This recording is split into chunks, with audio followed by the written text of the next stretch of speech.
کچھ بھی اللہ کی رضا کے بغیر نہیں ہو سکتا، یہاں تک کہ دعا کے لیے بھی انسان تب تک ہاتھ نہیں اٹھا سکتا جب تک اللہ نہ چاہے، اور اللہ دعا کی توفیق دیتا ہی تب ہے جب اس نے راضی ہونا ہوتا ہے، جب اس نے کن فرمانا ہوتا ہے، تبھی وہ چاہتا ہے کہ میرا بندہ آ کر مجھے منائے اور میں اس کی ہر مانگی ہوئی دعا پہ راضی ہو جاؤں۔ اور اس سے بڑی خوش قسمتی اور کیا ہو سکتی ہے کہ وہ خود ہمارا انتخاب کرتا ہے، ورنہ ہمارے ارد گرد کتنے ایسے لوگ ہیں جو مایوس ہو کر دعا مانگنا ہی چھوڑ دیتے ہیں۔ ایسے لوگوں کو پھر وہ توفیق بھی نہیں دیتا جو اس کی نعمتوں کا شکر نہیں کرتے اور اس کے فیصلوں پر صبر نہیں کرتے۔ آپ تو خوش قسمت ہیں کہ آپ میں اب بھی دعا کی تڑپ ہے، اور اسی تڑپ سے آپ وہ سب حاصل کر لیں گے جس کے لیے آپ کا دل ترستا ہے، کیونکہ وہ مانگنے والوں کو خالی ہاتھ نہیں لوٹاتا، اور تمہاری دعائیں ہی تمہارا مقدر ہے، اور تمہارے خیالات اس مقدر کی حقیقت ہے۔ تم جب جب اللہ کے روبرو دعا کے لیے ہاتھ اٹھاتے ہو، تب تب اللہ تمہارا مقدر تمہاری رضا کے مطابق بدلتا ہے، اور سچ یہی ہے کہ زندگی میں تمہیں وہی ملتا ہے جس کے لیے تم کوشش کرتے ہو، اور تم وہی پاتے ہو جس پر تم صبر کرتے ہو، کیونکہ اللہ اس جھولی کو کبھی خالی نہیں رکھتا جو صرف اس کے سامنے پھیلائی جاتی ہو۔ بس مسئلہ یہ ہے کہ تم ذرا سا انتظار کرتے ہو اور تھک جاتے ہو، پھر خود سے ہی گمان کر بیٹھتے ہو کہ دعائیں قبول نہیں ہوتی، یا بہت دیر ہو گئی ہے اور اب کچھ بدل نہیں سکتا، حالانکہ وہ رب تو اپنے کاموں میں دیر سویر ہونے ہی نہیں دیتا۔ جو تمہیں دیری لگ رہی ہوتی ہے وہ دراصل اس کی حکمت ہوتی ہے، اور جو بھی تمہیں ملتا ہے اپنے اور صحیح وقت پر ہی ملتا ہے۔ تو پھر ڈر کے ان وسوسوں کو کبھی جیتنے مت دینا، ذرا سی تاخیر پر مایوس مت ہو جانا، حالات کتنے ہی کیوں نہ مشکل ہو جائیں تم دعا کرنا کبھی مت چھوڑنا، کیونکہ اس کا ایک کن تمہارا صدیوں کا کام لمحوں میں کر سکتا ہے، اور جو دعا کا خیال تمہارے دل میں لا سکتا ہے وہ اس خیال کو تمہارا مقدر بنانے پر بھی قادر ہے۔ اور دعا کی توفیق ہی قبولیت کی سب سے بڑی دلیل ہے، جسے کوئی رد نہیں کر سکتا، تمہارا نصیب بھی نہیں۔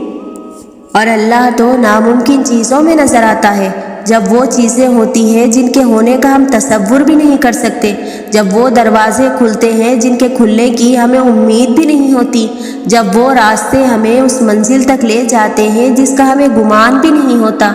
یہ حالات کا بدلنا، دروازوں کا کھلنا، راستوں کا منزل تک لے جانا، آپ کو لگتا ہے یہ سب بلا وجہ ہو جاتا ہے؟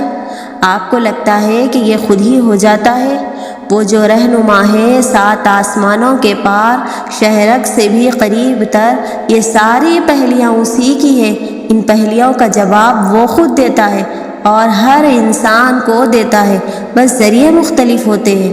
نہ ہونی کا ہونا وہ تبھی کرتا ہے جب انسان کا یقین زمین اور آسمان سے بہت وسیع ہو جاتا ہے، پھر اس وسیع یقین میں معجزے سماتے ہیں، پھر ان معجزوں میں خدا نظر آتا ہے۔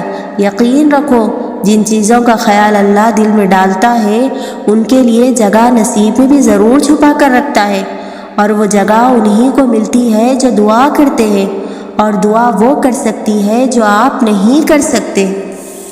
اور دعا میں ایک الگ ہی تاثیر ہے، اسی لیے تو اسے عین عبادت کہا گیا ہے۔ دعا کرنے والے کا دل نرم کر دیا جاتا ہے۔ جب ہم دعا کے لیے ہاتھ اٹھاتے ہیں تو ہمارے دل میں یقین اور ایمان کا اضافہ کیا جاتا ہے، کیونکہ دعا کرنے والے میں اخلاص ہوتا ہے۔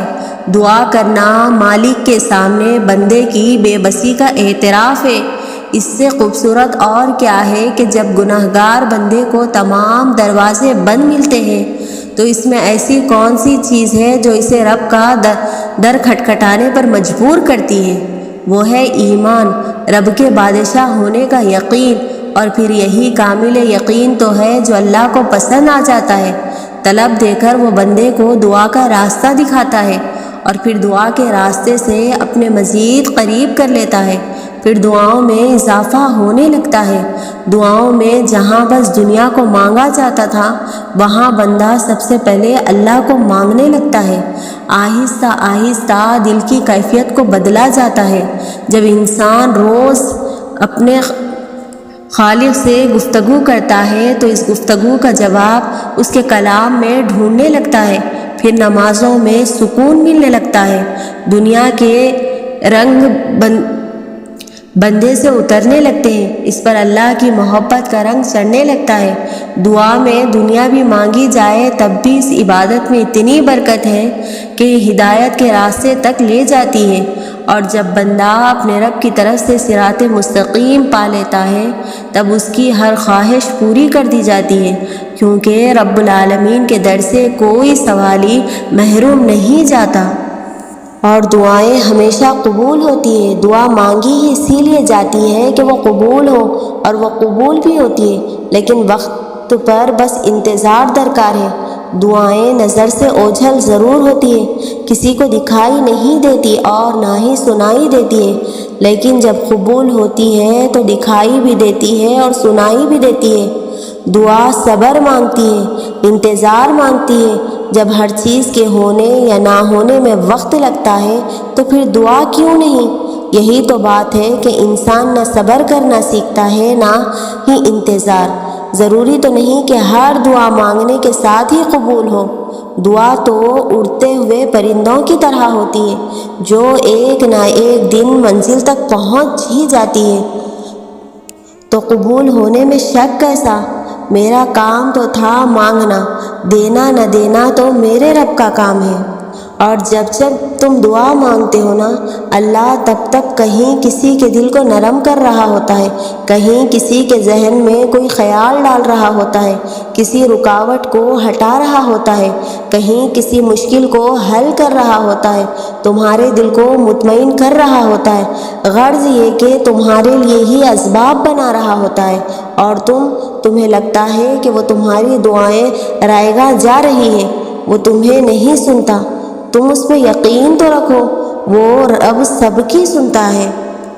تم بس یقین رکھو اللہ پہ، یقین قائم رکھنا اس کا کام ہے۔ اور جب توکل کرو تو یہ مت سوچو کہ جو مانگا ہے وہ ملے گا کیسے، بلکہ انتظار کرو کہ جو مانگا ہے وہ ہر حال میں ملے گا۔ کب اور کیسے، اس بات کا فیصلہ وسیلے بنانے والے پر چھوڑ دو۔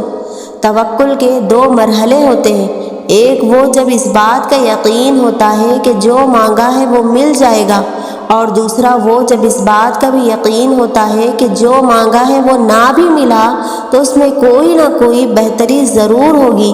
ہم پہلے مرحلے تک تو پہنچ جاتے ہیں، مگر دوسرے مرحلے تک پہنچنے میں بہت وقت لگتا ہے، کیونکہ دل یہ نہیں مانتا کہ جو چاہیے وہ نہ ملے، مگر رفتہ رفتہ زندگی سب کچھ سمجھا دیتی ہے، کبھی گرا کر اور کبھی سنبھال کر۔